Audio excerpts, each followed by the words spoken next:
Assalamualaikum warahmatullahi wabarakatuh.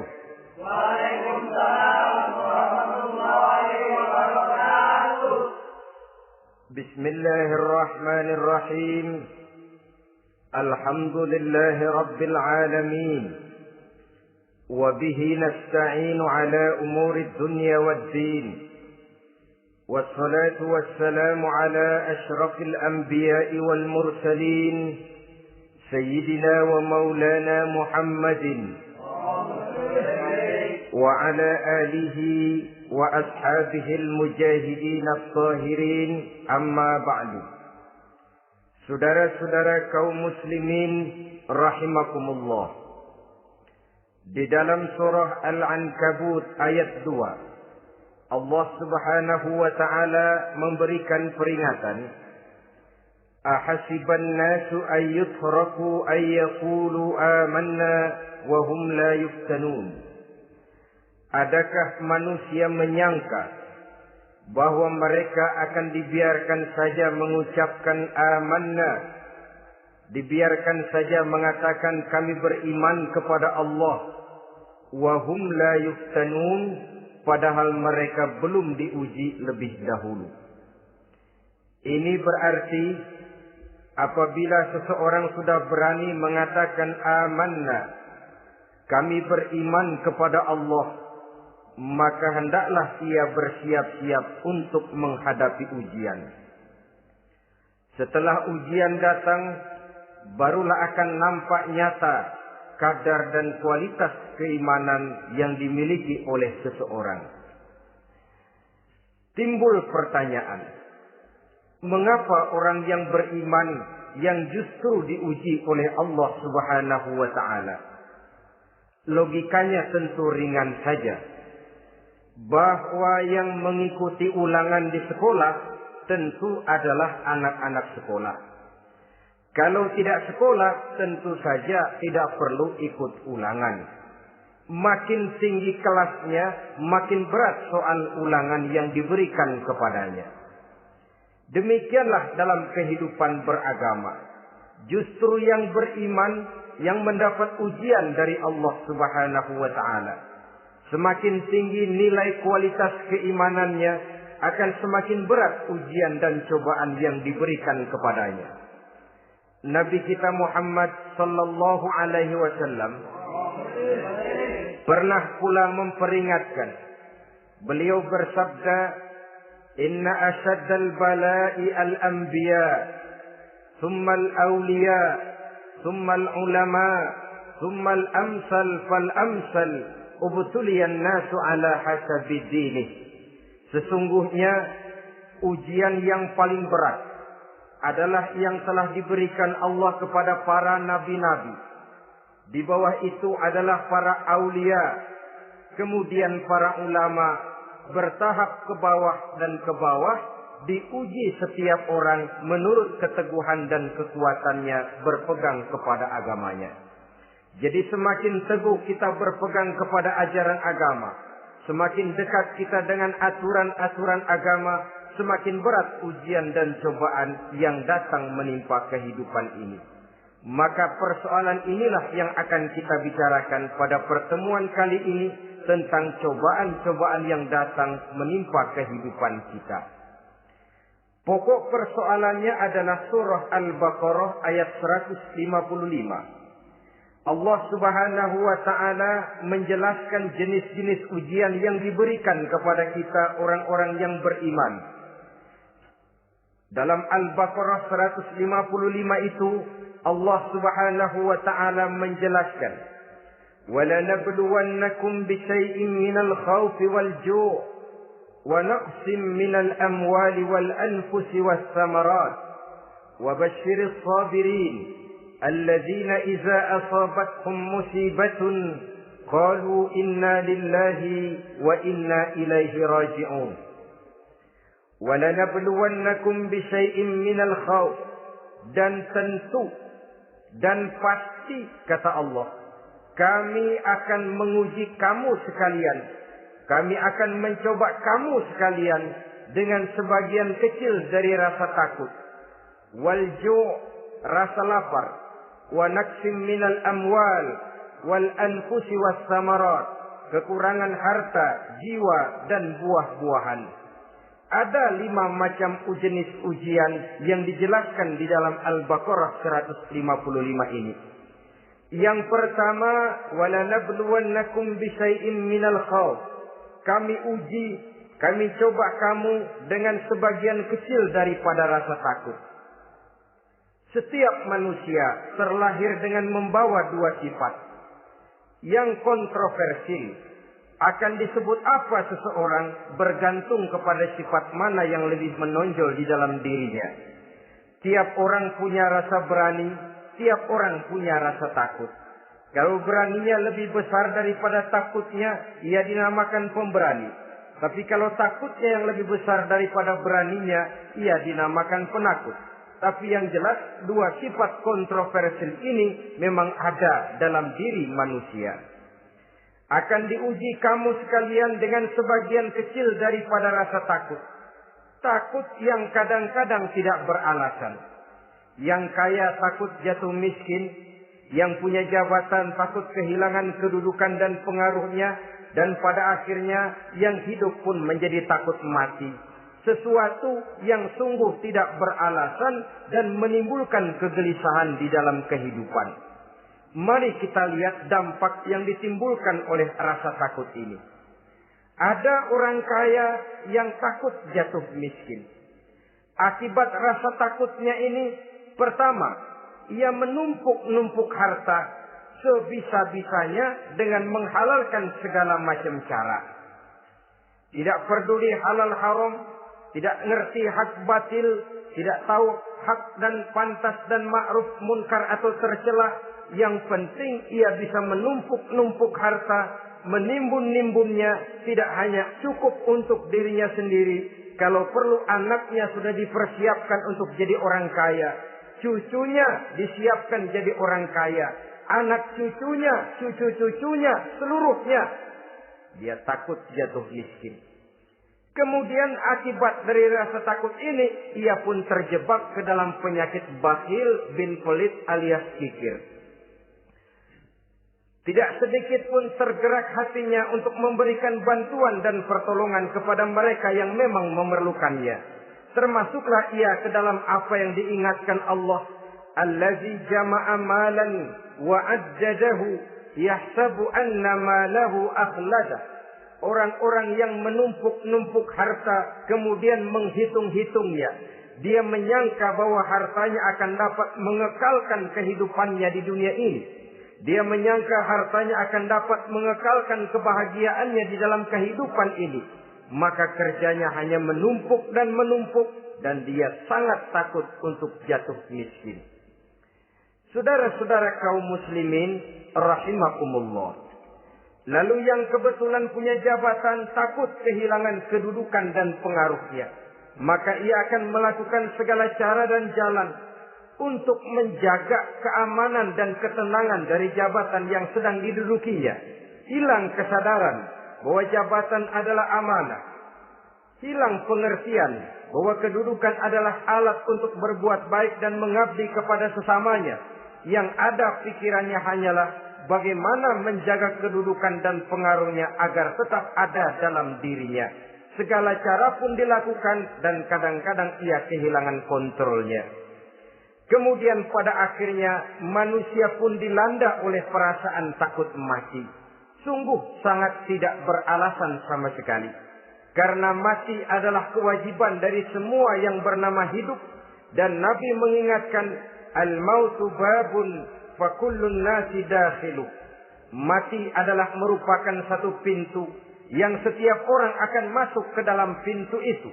Bahkan mati sesungguhnya bisa merupakan nasihat di dalam kehidupan kita. Beliau bersabda, taraktu fikum nasihataini, natiqan wa samitan. Aku tinggalkan kepada kamu 2 macam nasihat. Pertama, nasihat yang pandai bicara, dan yang kedua, nasihat yang diam saja. Sahabat bertanya, nasihat yang pandai bicara itu apa ya Rasul? Beliau menjawab, Al-Quran. Kalau nasihat yang diam saja apa ya Rasul? Beliau menjawab, maut. Saudara-saudara kaum muslimin rahimakumullah. Yang kaya takut miskin. Yang punya jabatan takut kehilangan kedudukan dan pengaruhnya. Dan pada akhirnya yang hidup pun menjadi takut mati. Sesungguhnya takut-takut yang sangat tidak beralasan sama sekali. Jika orang kaya takut jatuh miskin, untuk itu kemudian dia menghalalkan segala macam cara untuk menumpuk kekayaan yang tidak akan habis dimakan selama 7 turunan. Kemudian diiringi dengan sifat bakhil, sifat tertutup, sifat berpangku tangan melihat kesulitan dan penderitaan orang lain.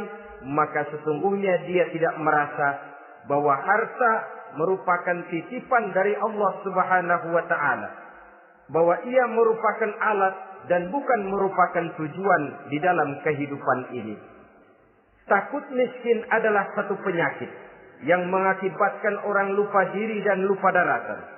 Takut kehilangan kedudukan dan pengaruh juga adalah penyakit yang menyebabkan orang menghalalkan segala macam cara untuk menjaga kedudukan dan jabatannya. Dan takut mati juga sebenarnya sesuatu yang tidak beralasan. Sebab siapa yang berani hidup harus berani pula menghadapi mati. Yang takut mati tidak usah hidup saja. Karena mati adalah kewajiban bagi semua orang-orang yang hidup. Oleh karenanya, rasa takut yang tidak beralasan sesungguhnya merupakan ujian untuk menguji nilai-nilai keimanan yang ada di dalam diri kita.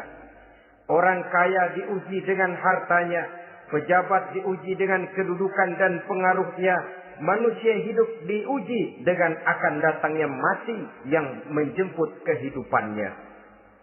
Menghadapi ujian-ujian semacam ini, maka marilah kita menyadari, yang kaya tidak perlu takut miskin. Dari Allah harta itu datang, kepada Allah harta itu akan kembali. Yang punya kedudukan dan pengaruh tidak usah takut kehilangan kedudukan dan pengaruhnya. Karena jabatan sesungguhnya merupakan amanah dari Allah Subhanahu wa ta'ala yang harus digunakan dan dianggap sebagai kesempatan untuk berbuat kebajikan sebanyak-banyaknya. Saudara-saudara kaum muslimin rahimakumullah. Ini bagian pertama dari ujian-ujian yang ada dalam Al-Baqarah 155. Wala nabluwannakum bisyai'im minal khawf. Kami akan uji, kami akan coba kamu dengan sebagian kecil daripada rasa takut. Takut yang kadang-kadang saya katakan sekali lagi sangat tidak beralasan. Akibatnya bisa menimbulkan gejala-gejala yang aneh di dalam kehidupan kita. Saudara-saudara, yang kedua, walju, akan kami uji kamu dengan rasa lapar. Kelaparan belum tentu identik dengan kemiskinan. Bahkan di dalam surah An-Nahl ayat 112, Allah Subhanahu wa ta'ala memberikan contoh yang sangat nyata dan jelas. وَضَرَبَ اللَّهُ مَثَلًا قَرْيَةً كَانَتْ آمِنَةً مُطْمَئِنَّةً يَأْتِيهَا رِزْقُهَا رَغَدًا مِنْ كُلِّ مَكَانٍ فَكَفَرَتْ بِأَنْعُمِ اللَّهِ فَأَذَاقَهَا اللَّهُ لِبَاسَ الْجُوعِ وَالْخَوْفِ بِمَا كَانُوا يَصْنَعُونَ. Allah memberikan contoh bagaimana keadaan satu negeri yang makmur, aman, tenang, tentram. Rezekinya datang dari segala arah. Fakafarat bi'an'umillah. Tapi sayang sekali penduduknya kufur dengan nikmat yang diberikan Allah Subhanahu wa ta'ala kepada mereka. Akibatnya fa'azaqahallahu libasal ju'i wal khawf. Allah timpakan kepada mereka kelaparan dan ketakutan bima kanu yasnaun, sebagai akibat dari apa yang telah mereka lakukan. Marilah kita melihat contoh dalam Al-Quran ini untuk mengadakan introspeksi di dalam diri dan kehidupan kita masing-masing. Adalah satu keberuntungan bahwa kita sebagai manusia dijadikan Allah sebagai khalifahnya di permukaan bumi ini, yang ditugaskan untuk membudidayakan alam, mengelola dan mengambil manfaatnya bagi sebesar-besar manfaat di dalam kehidupan kita. Dijadikannya bumi untuk tempat tinggal kita sebagai hamparan di mana segala fasilitas dan kebutuhan hidup kita tersedia. Tinggal lagi kita pandai-pandai mengelolanya. Apalagi buat kita Muslim yang tinggal di persada Nusantara tercinta Indonesia ini. Satu negara yang orang katakan untayan jamrut katulistiwa, yang hijau ranau subur makmur, melahirkan slogan dengan kata gemah rifah loh jenawi toto tentrem kerto raharjo. Negara yang demikian subur, negara yang demikian indah, negara yang demikian hijau ranau ini, apabila kita terkena fakafarat bi'an umillah, kufur kepada nikmat yang diberikan oleh Allah kepada kita, dia tidak akan mendatangkan ketenangan, dia tidak akan mendatangkan kesejahteraan, bahkan akan sangat boleh jadi akan menimbulkan kekacauan, ketidaktenangan dan kelaparan di tengah negara yang subur makmur. Inilah yang sangat menyedihkan. Kenapa ini bisa terjadi? Fakafarat bi'an umillah, orang kufur terhadap nikmat yang diberikan Allah Subhanahu wa taala. Diberikan negara yang subur, makmur, indah, hijau ranau, tapi dikelola dengan cara yang brutal dan membabi buta. Menguras sumber daya alam melampaui sebagaimana yang seharusnya, sehingga memperkosa keadaan alam itu sendiri. Hutan dan belukar yang ditebangi secara liar dan sembarangan akan melahirkan gurun-gurun pasir yang gersang dan tandus. Sehingga dengan demikian maka akan mengakibatkan malapetaka bagi kehidupan manusia itu sendiri. Begitu juga percobaan-percobaan ilmu pengetahuan yang mengundang dan mengandung reaktor-reaktor nuklir akan memberikan luka kepada alam itu sendiri, yang mengakibatkan akan kembali kerugian kepada makhluk bernama manusia. Saudara-saudara kaum muslimin rahimakumullah. Jadi dengan demikian, di dalam satu negara yang subur, hijau, ranau dan makmur, bisa saja terjadi kelaparan apabila kita ingkar, tidak mau bersyukur terhadap nikmat yang diberikan Allah kepada kita. Kita kelola alam ini seenak perut kita saja dengan tidak memikirkan akibatnya di kelak kemudian hari nanti. Kita ambil satu contoh. Orang-orang tua kita dulu pada umur 60 tahun, 70 tahun, kalau dia menanam kelapa, orang lalu bertanya, kakek nanam kelapa untuk siapa nanti? Apa jawabannya? Untuk anak cucu saya. Umur 60 tahun atau umur 70 tahun, ia masih menanam pohon kelapa. Untuk apa katanya? Untuk anak cucu saya di belakang kemudian hari nanti. Orang yang bisa menanamkan sesuatu untuk generasi yang akan datang, itulah orang tua yang bijaksana. Tapi orang yang menanam sesuatu hanya untuk kepentingan dirinya sendiri saja, maka itulah orang yang hanya mementingkan diri sendiri atau orang egois.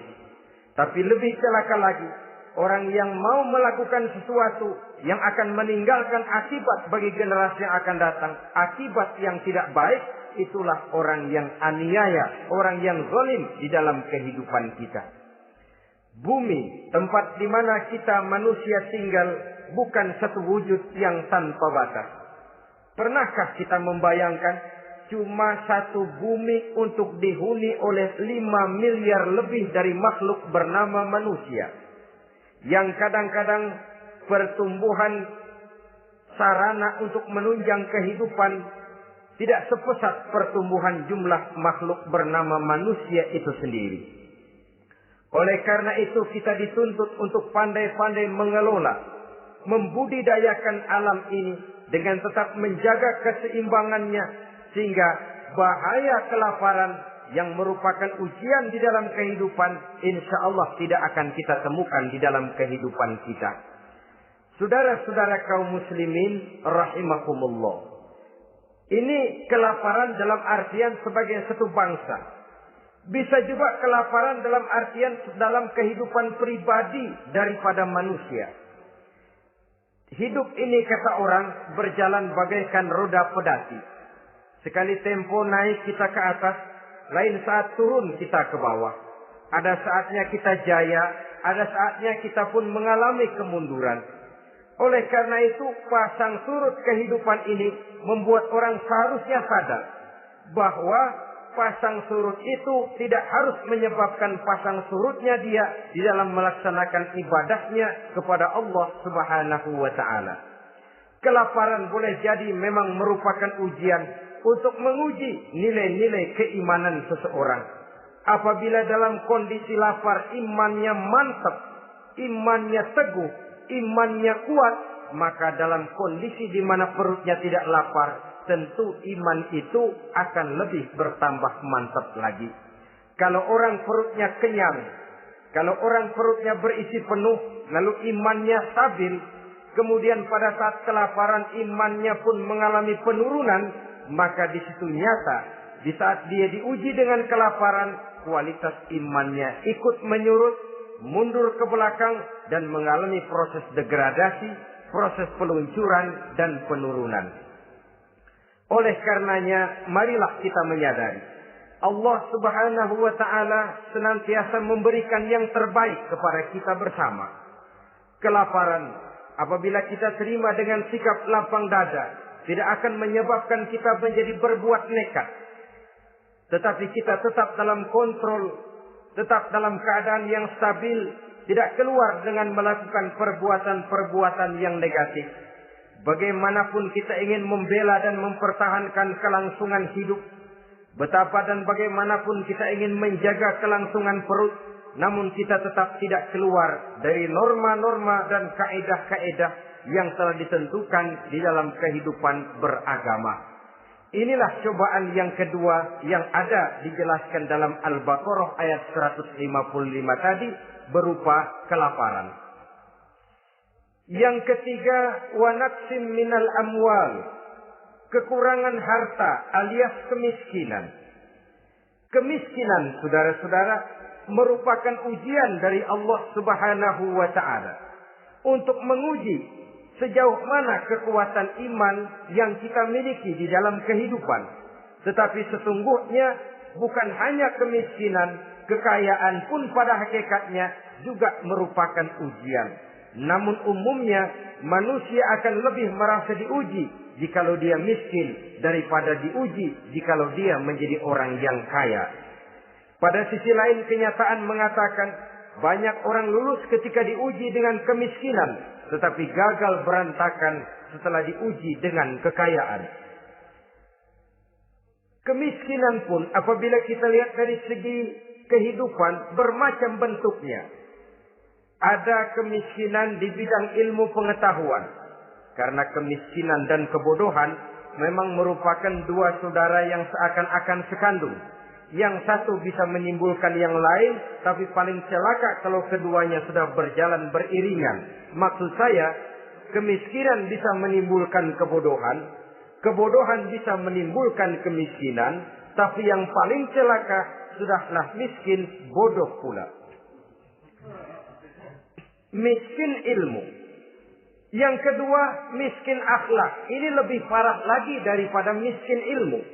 Kalau miskin ilmu orang sekedar goblok bin bodoh alias tolol, maka miskin akhlak ini menyebabkan orang kurang ajar, tidak punya budi pekerti. Sehingga dengan demikian miskin akhlak sesungguhnya lebih bahaya daripada miskin ilmu. Adapun miskin yang kita kenal pada umumnya dan juga yang dimaksud dalam ayat ini adalah miskin harta. Imam Ali karramallahu wajhah pernah memberikan peringatan. Kadal faqru ayyakuna kufran. Boleh jadi kemiskinan mendekatkan orang kepada kekufuran. Dengan kata lain, biasanya kemiskinan bisa membuat orang nekat. Kalau sudah nekat, maka bukan cuma harga diri yang terjual, bukan cuma keluarga yang terjual, bukan cuma nilai-nilai materi yang dimilikinya yang terjual, bahkan iman dan keyakinannya, akidah dan pandangan hidupnya pun tidak akan segan-segan digadaikannya, dijualnya untuk mengatasi kelaparan dan kemiskinan itu tadi. Padahal selalu diingatkan, pandangan dan keyakinan, iman sesungguhnya merupakan insan paling mahal, sesungguhnya merupakan mutiara paling berharga di dalam kehidupan kita. Maka kemiskinan memang merupakan ujian. Banyak orang yang kebal berhadapan dengan segala macam cobaan, tapi pada saat diuji dengan kemiskinan, ia tidak tahan diri, ia tidak sanggup menjaga dan mempertahankan akidahnya, maka akidah yang cuma satu-satunya pun ikut terjual juga adanya. Saudara-saudara kaum muslimin rahimakumullah, mari kita menelusuri bahwa sesungguhnya Nabi menyatakan, ajaban li amril muslim, inna amrahu kullahu lahu khair. Aneh kata Nabi, aku heran kata Nabi, urusan orang Islam ini sesungguhnya semuanya baik. Baik bagaimana? Kalau dia kaya, dia bersyukur, dan itu baik. Kalau dia miskin, dia bersabar, itu juga baik. Jadi kaya bagi orang Islam baik, miskin bagi orang Islam juga baik. Kalau dia kaya, dia kan bisa berkata, alhamdulillah saya kaya, mudah-mudahan harta ini bisa menunjang ibadah saya kepada Allah Subhanahu wa taala. Baik. Kalau dia miskin, dia juga berkata, alhamdulillah saya miskin, mudah-mudahan di akhirat nanti pemeriksaannya tidak lama-lama seperti orang kaya. Ya kalau melarat yang mau diperiksa apaan? Memang nggak punya apa-apa. Yang kaya boleh jadi pemeriksaannya rada seret, banyak tikutannya. Saudara-saudara kaum muslimin, dua persoalan ini baik kalau kita tidak salah terima. Mana yang lebih baik? Tentu yang lebih baik menjadi orang kaya yang bersyukur. Dan itu memang wajar. Kaya, syukur. Miskin, sabar. Yang luar biasa kalau mau tahu, miskin, syukur. Kalau kaya, syukur memang mestinya. Miskin, sabar. Ya mestinya lah. Miskin kagak sabar mau kemana? Tapi yang luar biasa sesungguhnya, miskin, syukur. Syukur bagaimana? Ya seperti saya katakan tadi. Alhamdulillah, mudah-mudahan di akhirat nanti pemeriksaannya tidak lama seperti orang yang kaya. Sehingga kata Nabi, setiap persoalan yang dihadapi umat Islam baik bagi dia. Miskin, baik. Kaya, baik. Asal orang tidak salah terima. Tapi sebaliknya, kalau salah terima, kaya, lupa diri. Miskin, lupa daratan. Pada posisi di mana dia sebenarnya tidak bisa menerima kenyataan dengan baik. Akhirnya kehilangan kontrol. Saudara-saudara kaum muslimin rahimakumullah. Karena itu pada pertemuan kali ini saya ingin mengajak kita bersama. Marilah kita menyadari betapapun kemiskinan yang datang menimpa, seluruhnya merupakan ujian yang datang dari Allah untuk menguji nilai-nilai keimanan kita. Jangan iman itu berubah, jangan akidah itu bergoyah, jangan keyakinan dan pandangan hidup itu tertukar dengan keyakinan dan pandangan hidup lainnya. Bahkan dalam kemiskinan, orang biasanya menemukan diri dan kepribadiannya. Dalam kemiskinan, orang bisa berjalan lebih lurus untuk mendekati Allah Subhanahu wa taala. Sesungguhnya kemiskinan bukan merupakan sesuatu yang harus kita takuti. Apalagi kalau ia memang merupakan ujian. Kemiskinan yang merupakan ujian adalah kemiskinan yang akan berakhir dengan kebaikan.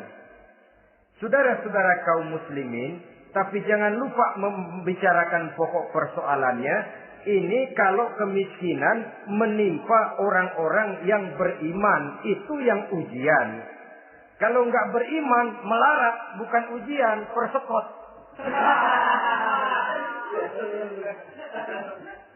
Nah, orang lalu bertanya, Pak, kalau orang kafir kaya bagaimana? Nah, begini saudara-saudara. Dalam agama itu ada yang disebut nikmat, ada yang disebut istidraj. Kalau nikmat itu hanya diberikan kepada hamba-hamba yang beriman. Kalau istidraj itu diberikan kepada siapa saja yang mau berusaha. Tidak soal dia beriman atau tidak. Tidak soal dia mau bersujud atau tidak. Asal dia berusaha, dia dapat. Itu yang dinamakan istidraj. Seperti orang mancing ikan, mesti diberikan umpan. Setelah umpan itu dimakan, tidak langsung ditarik, tapi diulur dulu. Sampai kira-kira mata kail itu nyangkut di leher si ikan, baru diangkat ikan itu ke atas. Dan sampai di atas kita bisa maklum nasib ikan tadi. Bisa digetok, bisa dibacok, bisa digoreng, bisa dipepes. Tapi yang jelas nasibnya merana. Maka kalau ada orang makin jauh dari agama, makin kaya. Makin tidak mau sholat, makin berlimpah hartanya. Saudara tidak usah heran. Cukup dalam hati saja. Ikan lo. Jangan keras-keras, marah dia.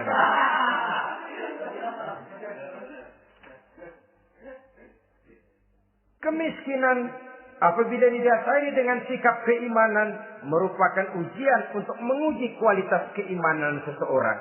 Bahkan satu hadis menyatakan apabila Allah mencintai seorang hamba, maka diujinya hamba itu karena Allah ingin mendengar liyasma'a tadarru'ahu, ingin mendengar ratapan orang tadi.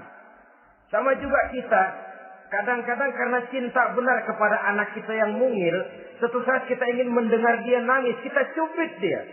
Bukan karena gemes, bukan karena benci, ingin mendengar nangisnya kok indah begitu. Saudara-saudara kaum muslimin rahimakumullah. Jadi jangan sampai ada pertanyaan, saya kan sembahyang rajin banget, kenapa miskin ya? Apabila sekali lagi didasari dengan sikap keimanan, maka kemiskinan merupakan ujian. Dan tentu anak sekolah itu kalau lagi ujian berat, capek, sakit hati, peras keringat, banting tulang, kepanasan, kehujanan, kenikmatan baru akan dia rasakan pada saat terima rapot pengumuman kenaikan kelas. Di situ kenikmatannya terasa. Demikian menghadapi ujian, kita cuma mengeluh. Kenapa ada rasa takut? Kenapa kelaparan? Kenapa kemiskinan? Di balik semua itu, apabila kita sudah merasakan naik kelas, akan terasalah kenikmatannya. Itu ujian yang ketiga. Yang keempat yang diceritakan dalam Al-Baqarah 155, wal anfus ay wa naqsim minal anfus, kekurangan jiwa atau kematian. Saudara-saudara, yang hidup takut mati. Padahal semua makhluk hidup harus berani mati. Bagaimanapun takutnya kita kepada mati, bisakah kita menghindarkan diri dari dia? Bagaimanapun kita tidak ingin bertemu malaikat maut, kemana kita akan lari bila dia datang mengetuk pintu? Bagaimanapun kita ingin menghindar dari pertemuan dengannya, kemana kita akan lari apabila dia sudah datang hendak menjemput nyawa? Karena itu memang ada satu prinsip yang dijelaskan oleh para ulama kita, iskariman au mut syahidan. Mati dan hidup dua hal yang tidak terpisahkan. Oleh karenanya, kalau memang hidup, hiduplah secara mulia.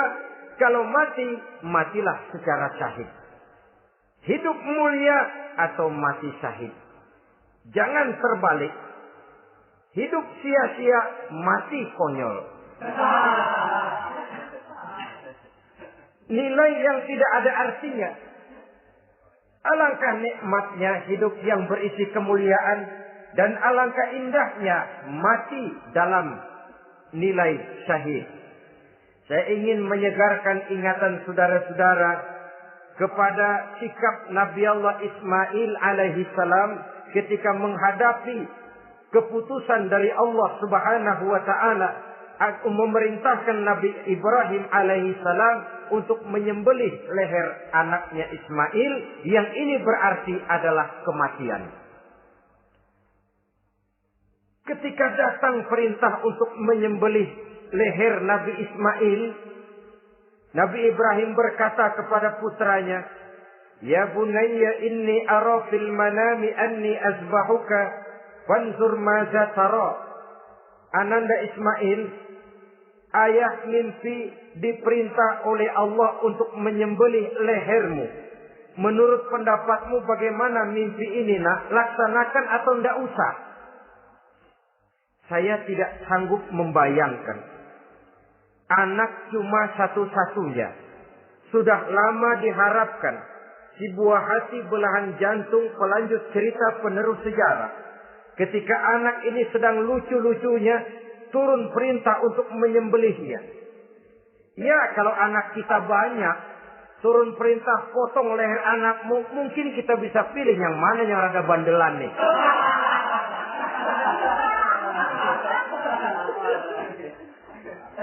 Tapi ini anak cuma satu-satunya. Lucu, sudah lama diharapkan. Dan memang itu juga merupakan ujian kepada Nabi Allah Ibrahim.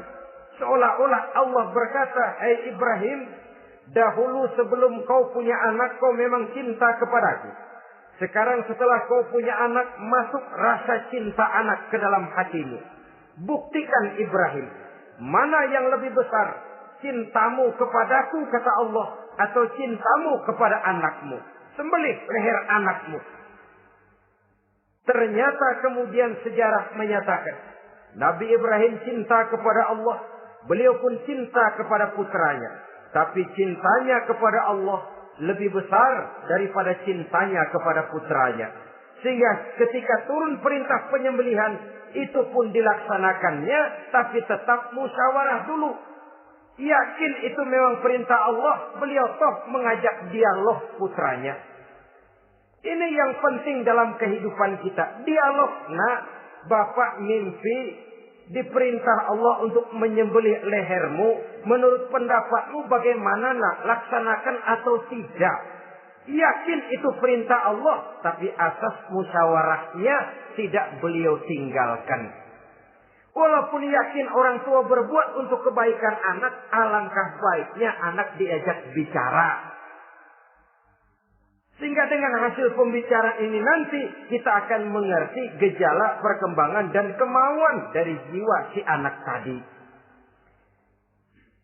Saudara-saudara kaum muslimin, apa jawaban Nabi Allah Ismail yang ketika itu masih remaja? Beliau menjawab, "Ya abatif al-ma tu'mar, satajiduni insyaallahu minas sabirin." Bapak, jikalau memang ini memang perintah Allah, laksanakan saja Bapak. Tidak usah ragu. Mudah-mudahan nanti Bapak akan menemukan saya termasuk ke dalam golongan orang-orang yang sabar. Ini pantulan doa Nabi Ibrahim dahulu ya, ketika meminta seorang keturunan yang merupakan anak yang soleh. Jawaban dari anak yang soleh. Kalau memang ini perintah Allah Bapak, laksanakan saja. Saya insya Allah termasuk ke dalam golongan orang-orang yang sabar. Kalau Allah memerintahkan Bapak untuk menyembelih leher saya, silahkan Pak. Saya ikhlas, saya ridho, saya rela untuk memenuhi perintah Allah Subhanahu wa Ta'ala. Ini jawaban anak soleh. Sebab itu sering saya katakan, kalau kita cuma punya anak pintar tidak soleh, mungkin jawabannya nggak begini. Nak, Bapak diperintah motong leher kamu, nak, bagaimana pendapatmu? Mungkin dia jawab, Bapak aja yang tuaan, Pak.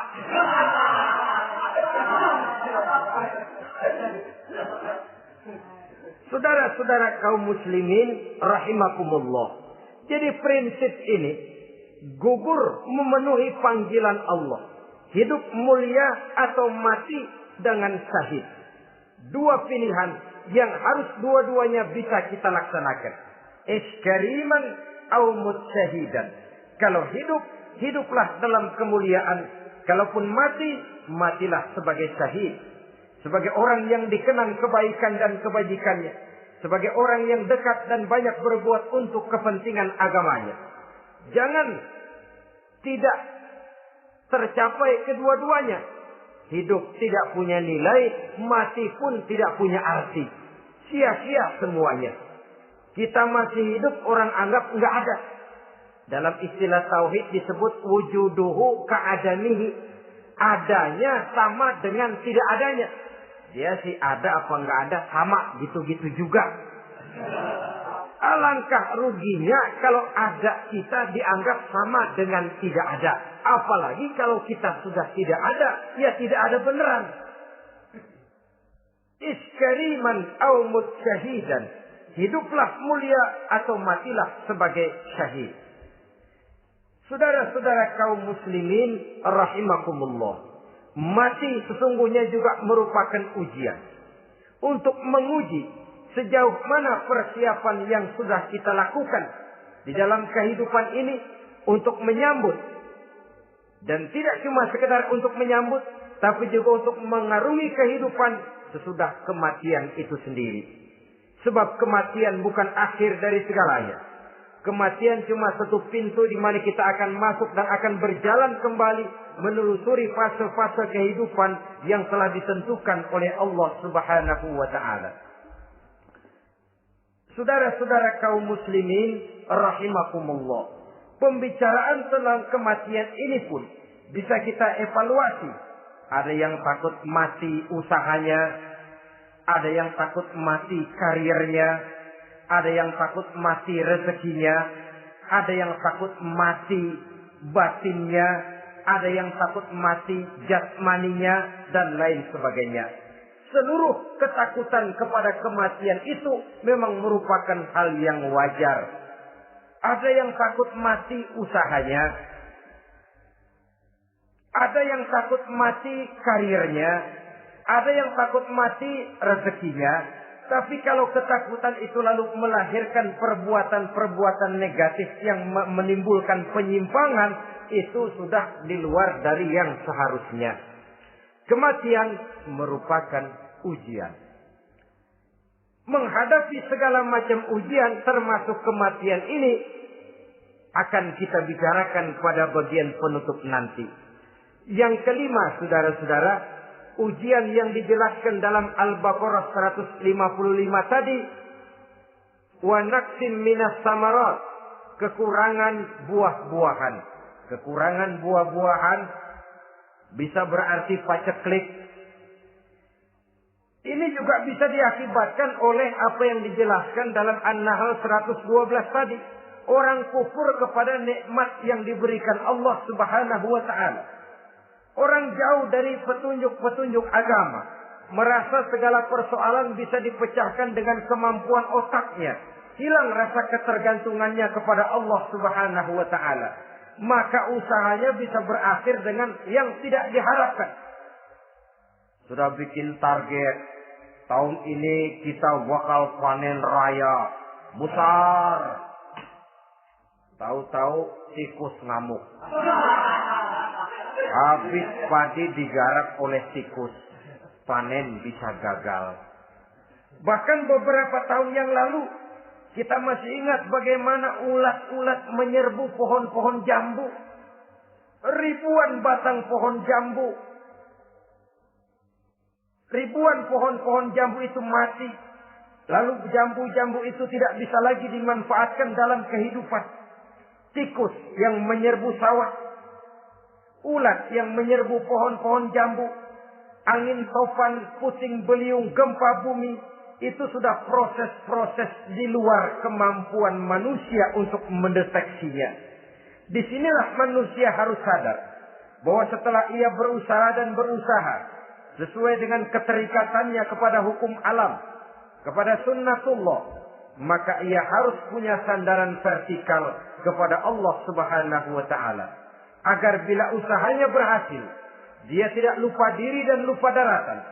Dan apabila usahanya kemudian ternyata gagal, dia tidak menjadi putus asa, buruk sangka, sempit hati, sempit pandangan. Cobaan datang dari Allah Subhanahu wa taala berupa kekurangan buah alias paceklik. Saudara-saudara, menghadapi cobaan dan ujian yang saya katakan tadi, 5 macam ini, Apa konsepnya? Apa jalan keluarnya?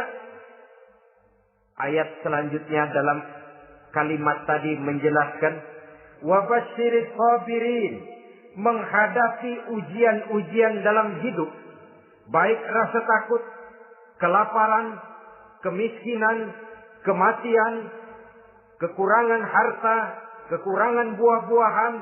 Wabasyiris sabirin, gembirakan orang-orang yang sabar. Menghadapi segala macam ujian tadi, gembirakan orang-orang yang sabar. Siapa orang yang sabar itu? Alladzina iza asabathum musibatun qalu inna lillahi wa inna ilaihi raji'un. Yaitu orang-orang yang apabila menghadapi ujian, ditimpa musibah, mereka berkata, sesungguhnya kami berasal dari Allah dan sesungguhnya kepada Allah pula kami akan kembali. Bukan cuma sekedar ucapannya, tapi penghayatannya kepada filsafat yang terkandung di dalam kalimat itu tadi. Maka jadilah dia semacam lipstick, jadilah dia semacam dekorasi. Apabila kita berjanji dan dalam hati kita sudah ada kemungkinan besar kita tidak akan datang, kita tetap menggunakan kata-kata insya Allah. Padahal yang jelas tidak akan mau datang adalah kita. Kita sandarkan dan kita kembalikan itu kepada Allah. Sesungguhnya kami berasal dari Allah. Sesungguhnya kepada Allah juga kami akan kembali. Bukan cuma sekedar ucapannya, tapi juga penghayatan kepada filsafat yang terkandung di dalamnya. Kalau suatu saat kita harus kehilangan harta yang kita miliki, kenapa tidak berpikir inna lillahi wa inna ilaihi raji'un? Bahwa dulu pun ketika lahir ke dunia ini, tidak ada harta yang saya bawa. Kalau sekarang harta itu hilang, inna lillahi wa inna ilaihi raji'un. Itu yang saya maksud. Kalau sekarang, kalau suatu saat kita harus melepaskan pangkat jabatan yang kita sayangi, kenapa kita tidak kembali kepada inna lillahi? Dulu pun ketika waktu lahir ke dunia ini, tidak ada pangkat dan jabatan yang saya bawa. Kalau sekarang harus pensiun, inna lillahi wa inna ilaihi raji'un. Ini kadang-kadang enggak. Dengar mau mutasi, mau pensiun, mulutnya inna lillahi, tapi gerbek-gerbek dukun diusut.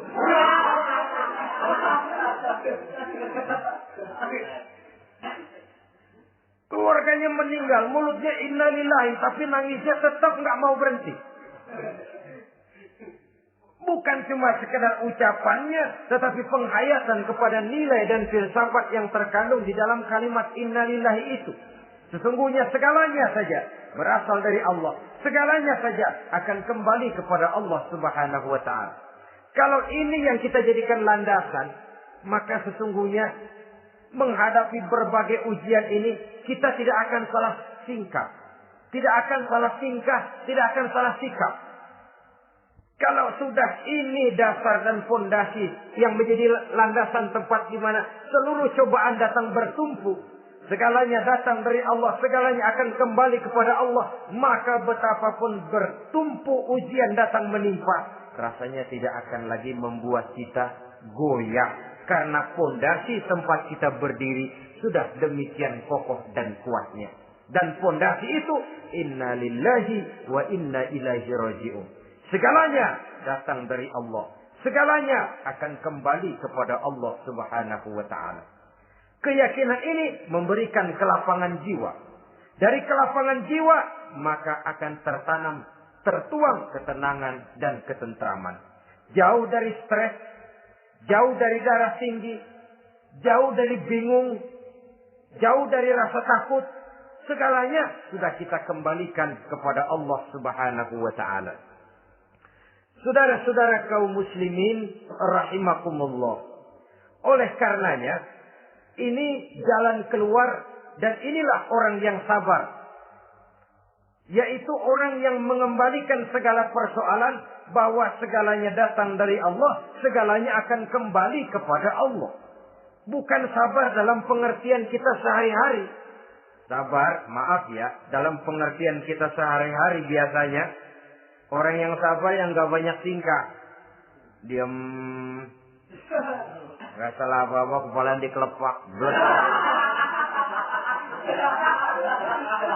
Diam aja. Ente nggak salah apa-apa dikelepak diem ya. Gue lagi sabar, diem loh. Rasanya ini sih, kalau sabar macam ini yang kita punya, boleh jadi kita akan tertindas terus. Sebab itu, pada penghujung surah Al-Asr, Allah menggandengkan antara tawasau bil haq dengan tawasau bis sabr. Kebenaran dan kesabaran, dua hal yang memang tidak boleh terpisahkan satu dengan yang lain. Kalau kita benar, kita harus sabar. Kalau kita mau sabar, harus karena benar.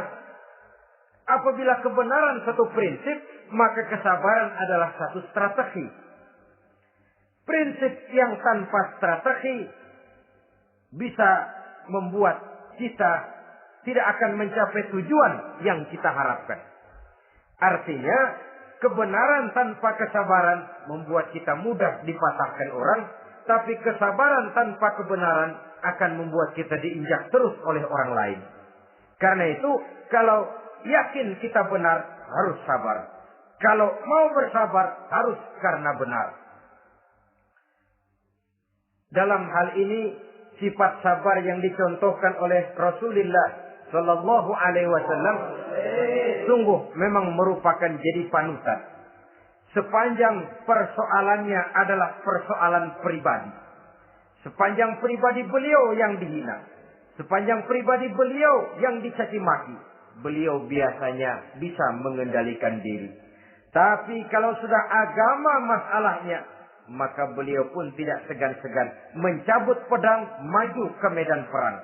Bukan untuk memaksakan agama dan keyakinan. Karena agama dan keyakinan memang tidak bisa dipaksakan. Tapi untuk menjaga, membela dan mempertahankan agama dari hinaan, cemoohan dan caci maki orang lain. Yang kita lakukan sebaliknya. Kalau pribadi kita yang dihina, marahnya 17 langit. Tapi kalau sudah agama dicaci maki orang, agama dihina orang, agama diremehkan orang, biarin dah, masih banyak ustaz. Cuma masalah ustadzkah agama itu? Cuma urusan kiaikah agama itu? Tidak. Agama itu urusan setiap pribadi muslim. Ya, dia jadi pengusaha. Ya, dia jadi pejabat. Ya, dia jadi seniman. Ya, dia jadi teknokrat. Ya, dia jadi ekonom. Ya, dia jadi pakar di berbagai bidang. Agama adalah masalah setiap kita. Kalau pribadi Nabi yang dicaci, pribadi yang dihina dan dicemoohkan orang, beliau mengendalikan diri. Tapi kalau sudah agama taruhannya, beliau tidak segan-segan cabut pedang maju ke medan perang. Sabar tapi pada tempatnya. Sabar tidak dalam artian diam, delohom, ayem-ayem, gelenggem, menunggu embun yang turun dari langit. Emang lagi lapar, sabar aja.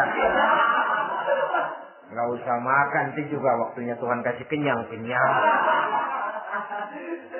Kalau sabar macam ini yang kita pakai, lapar terus dah. Emang giliran sakit, sabar aja. Gak usah berobat, nanti juga waktunya baik, sembuh. Mati terus dah.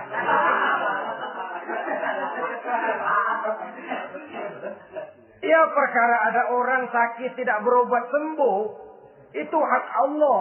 Tapi tidak boleh kita jadikan sandaran, apalagi kalau makom kita dengan Allah masih sedemikian jauhnya. Itu hanya ucapan dari orang-orang yang makom dia dengan Allah itu sudah tidak ada jarak. Permohonannya dipenuhi, kehendaknya dituruti, sebab dia dengan Allah sudah sedemikian dekatnya. Kalau kita masalahnya, yang antara kita dengan Allah ini dilapisi oleh dosa dan kesalahan yang kita kerjakan sendiri. Rasanya kita masih harus banyak berbuat sesuai dengan keterikatan kita kepada sunnatullah itu. Orang yang sabar adalah orang yang sadar kepada hakikat dan filsafat yang terkandung di dalam kalimat Inna lillahi wa inna ilaihi raji'un. Segalanya datang dari Allah, segalanya pun akan kembali kepada Allah. Harta yang hilang tidak membuat kita gundah. pangkat yang harus kita tanggalkan tidak membuat kita kecil hati dan tidak akan meninggalkan medan pengabdian. Kenapa? Kita cuma menganggap itu satu titipan. Lain kalau kita anggap itu punya kita. Jabatan punya kita. Nah, itu yang kita suka wangkeng. Saudara-saudara kaum muslimin, kesimpulannya banyak cobaan-cobaan dalam hidup.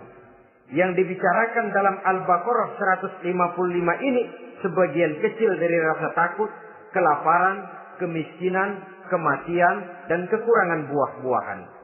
Menghadapi segala macam ujian tadi, kembalilah kita kepada dasar inna lillahi wa inna ilaihi raji'un. Segalanya datang dari Allah, segalanya pun akan kembali kepada Allah. Semoga dengan sikap ini, kita akan lapang dada menghadapi ujian, dan akan semakin tangguh iman dan akidah kita menghadapi cobaan yang datang menimpa. Inilah pertemuan pada kali ini. Semoga ada manfaatnya. Terima kasih atas segala perhatian. Mohon maaf atas segala kekurangan. Usikum wa nafsi bitaqwallah. Wassalamualaikum warahmatullahi wabarakatuh. Waalaikumsalam.